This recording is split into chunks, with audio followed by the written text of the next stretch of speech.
Now, here's a question for you. How often do you talk to strangers? In a new book called When Strangers Meet, Keir Stark makes an impassioned case for the pleasures and transformative possibilities of talking to people you don't know. Let's take a quick look.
So, talking to strangers is Keir Stark's big idea, and I'm happy to say she joins us now from New York City.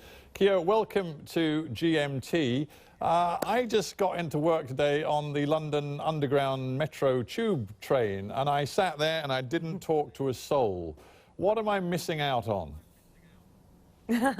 Well, I think on the train you may not be missing out on much because that's a sort of contemplative private time for a lot of people. But if you're not looking people in the eye and greeting them, saying hello, nodding even in passing as a very brief connection, you're missing out on a kind of feeling of connectedness and belonging that is a little piece of what we get from intimacy. Right, but how far do we take this? I mean, first of all, you know, you're in New York City. You couldn't say hello to everybody on the street. You'd never get anywhere. You'd be too busy. But even if you said hello to a few people, should you then start chatting, or is hello enough? I think that in many ways, hello is enough. It's a brief acknowledgement of we're two humans here. We're just saying hello, we're seeing each other, which is actually a very profound thing in modern life. We tend to not be seen very often. Is this something to do with your background? You've been very open about coming from a family where you were all pretty open and you would chat to strangers very happily. I mean, this may be news to you, but a lot of Brits, for example, are just not like that. Do you understand that some people want their space, and when they're in a big city particularly, they just don't want to have to engage with other folks too often?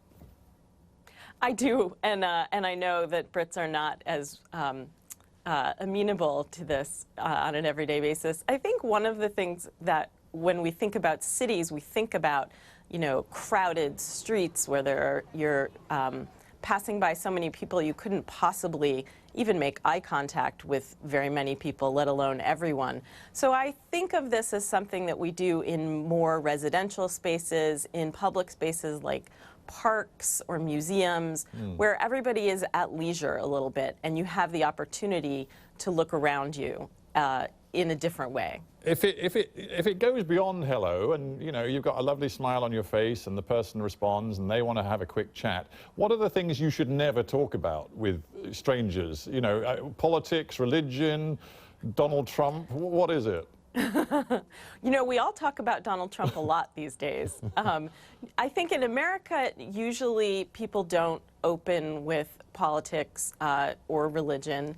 I've been told many, many different things about different parts of the world. One of the things I heard from several Austrians is that they're more comfortable talking about their political affiliations than they are about their jobs. So a lot of people might say, you know, what do you do for a living in the US? And if you did that in Austria or also in Germany, you would be looked at quite askance, like, why do you want to know?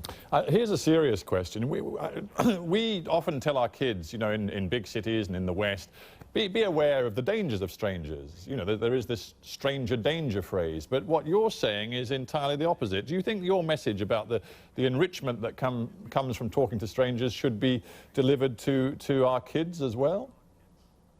Not in that form at all.